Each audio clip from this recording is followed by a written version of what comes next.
Apa kabar semuanya? Selamat bertemu kembali dengan Miss Ratna selaku guru Bahasa Indonesia kelas 4 ya. Di sini Miss Ratna akan mengajar kelas 4 dengan materi pelajaran Bahasa Indonesia yaitu kelas 4A B C D Bahasa Indonesia dengan Miss Ratna. Oke, untuk video pembelajaran kali ini Miss Ratna akan membahas dulu tema 1 pertemuan kita kali ini ya. Di buku kalian tema 1 tentang indahnya kebersamaan. Oke, kita lihat papan tulis Bahasa Indonesia tema 1 indahnya kebersamaan. Nah, dalam Bahasa Indonesia tema 1 indahnya kebersamaan ini Miss Ratna sudah bagikan kepada kalian sebuah fotokopian di sini ya. Fotokopian materi pembahasan. Ada 5 subtema. Yang pertama adalah mengamati gagasan teks, tulis, serta kata hubungan antar gagasan. Kemudian membuat ringkasan berdasarkan gagasan teks, tulis, dan lisan. Yang ketiga subbagiannya adalah gagasan teks visual. Kemudian yang keempat menata informasi dalam bentuk peta pikiran atau yang kita sebut dengan mind map ya. Kemudian yang E menggunakan kata hubung. Nah, itu adalah materi tema 1. Tetapi untuk video pembelajaran kali ini Miss Ratna akan membahas dulu bagian A dan bagian B dulu. Bagian C, D, E kapan Miss? C, D, E itu nanti di video kedua. Di video pertama Miss Ratna hanya membahas A dan B dulu. A apa? A mengamati gagasan teks tulis serta kata hubungannya dengan gagasan. Ya, kemudian yang B membuat ringkasan. Bagaimana caranya? Lihat videonya dengan sungguh-sungguh ya. Oke, karena di sini ada teks tulis, maka di sini Miss Ratna akan jelaskan dulu jenis-jenis teks. Teks itu ada apa aja, ya? Apakah teks tulis saja atau bagaimana? Perhatikan di video. Teks tulis adalah teks yang diberikan secara tertulis, ya. Semua teks yang bentuknya tertulis atau yang semuanya yang ada tulisannya itu disebut teks tertulis. Contohnya buku cetak kalian. Di sana ada gambar dan juga ada teksnya kan, ada tulisannya. Nah, itu disebut dengan teks tulis. Misalnya surat pemberitahuan pengambilan rapot dari sekolah. Itu bentuknya teks tulis. Kemudian koran, majalah. Di sana disebut juga teks tulis, ya. Jadi semua yang berhubungan dengan tulisan disebut dengan teks tulis. Kemudian yang kedua, selain teks tulis ada juga teks lisan. Nah, teks lisan itu apa sih, Miss? Teks lisan adalah teks yang diberikan secara langsung atau yang diucapkan langsung melalui ucapan si pembicaranya. Seperti yang Miss Ratna lakukan saat sekarang ini, Miss Ratna menjelaskan video pembelajaran yang di belakang yang di papan tulis teks tulis yang sedang Miss Ratna bicarakan sekarang ini, Miss Ratna melakukan teks lisan. Ya, misalnya apalagi teks lisan? Orang yang sedang berdiskusi. Nah, mereka melakukan kegiatan teks lisan. Kemudian apalagi berpidato di depan audiens. Nah, itu juga mereka sedang melakukan pembicaraan secara lisan atau teks lisan.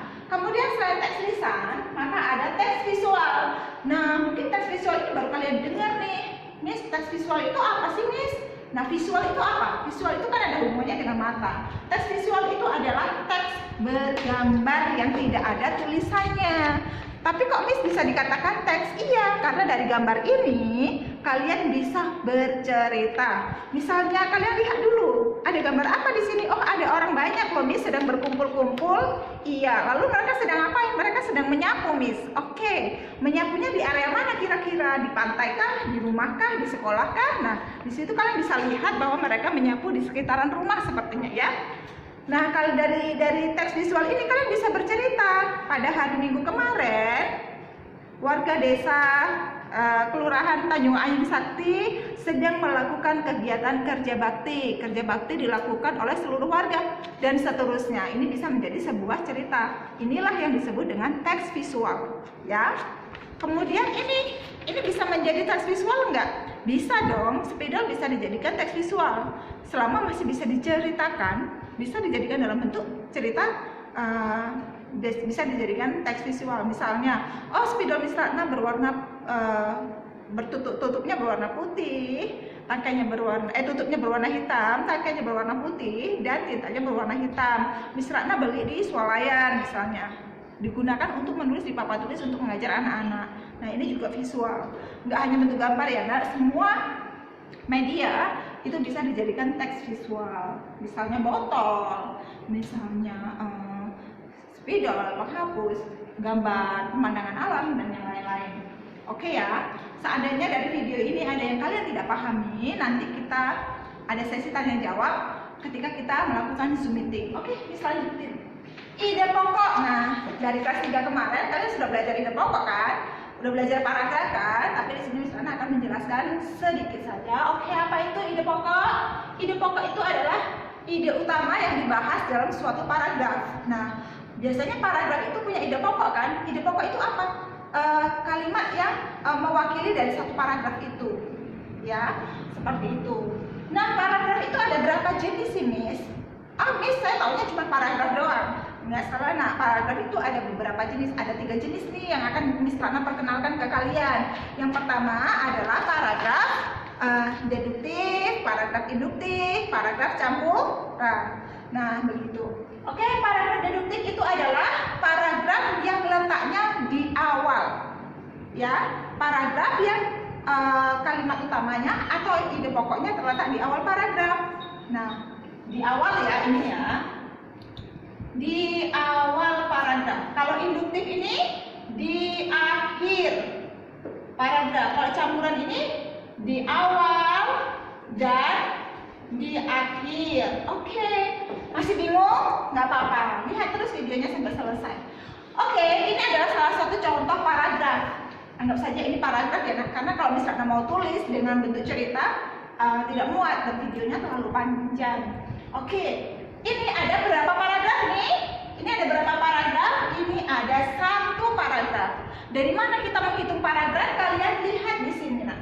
Nah, di sini ini tulisan ini masuk ke dalam kan, tidak sejajar dengan ini, dan ini dihitungnya 1 paragraf. Oke, dan menghitung dalam paragraf itu ada berapa kalimat, kita bisa menghitung dari jumlah titiknya. Nah, misalnya ini paragraf ini ada berapa kalimat misalnya hitung jumlah titiknya 1, 2, 3, 4, 5, 6. Berarti 1 paragraf ini ada 6 kalimat. Kalian boleh berlatih ya di rumah, baca sebuah cerita 1 paragraf saja. Kalian tes diri kalian untuk menghitung jumlah kalimat dalam 1 paragraf. Patokannya adalah tanda baca titik ada berapa. Oke, itu yang paling mudah. Kemudian Miss, bagaimana untuk mengetahui paragraf tersebut ide pokoknya ada di awal paragraf? Nah, kalau ide pokoknya ada di awal paragraf, ini kita sebut sebagai paragraf deduktif, ya. Kalau dia ada di akhir paragraf, di sini misalnya kita sebut sebagai induktif. Tapi kalau ada antara di sini dan di sini, ide pokoknya ada 2, kita sebut dengan campuran, ya. Oke. Yang penting sekarang kalian latihan dulu menghitung kalimat dan menghitung jumlah paragraf dalam satu judul cerita, ya. Kemudian ke materi subtema B, membuat ringkasan. Pernah meringkas? Pasti pernah ya, kalian pernah meringkas ketika kalian waktu masuk ke sekolah kemarin. Oke, ringkasan itu apa sih? Penyajian karangan atau penyajian teks dalam bentuk singkat. Nah, dalam bentuk singkat untuk mengambil hal-hal pentingnya saja. Biasanya kalau kita merangkum kan begitu kan? Dibaca dulu, digaris-garis bagian penting-pentingnya, lalu nanti dipindahin ke dalam tulisan yang penting-penting itu, ya kan? Oke, tujuannya untuk apa sih, Miss? Membuat ringkasan? Kan udah ada di buku nih, Miss, teksnya. Kenapa kita terus capek-capek lagi tulis di buku? Gunanya adalah untuk mempermudah kita supaya tidak membaca yang terlalu panjang itu. Karena yang kita ambil ke dalam sebuah ringkasan itu sudah bagian-bagian pentingnya, begitu. Jadi memudahkan kita untuk mendapat informasi dari sebuah teks bacaan tersebut. Oke, bagaimana caranya, Miss? Gampang. Kemarin waktu masuk sekolah udah pernah diajarin kan sama guru-gurunya bagaimana cara meringkas. Yang pertama adalah dengan cara membaca bersungguh-sungguh teks bacaannya.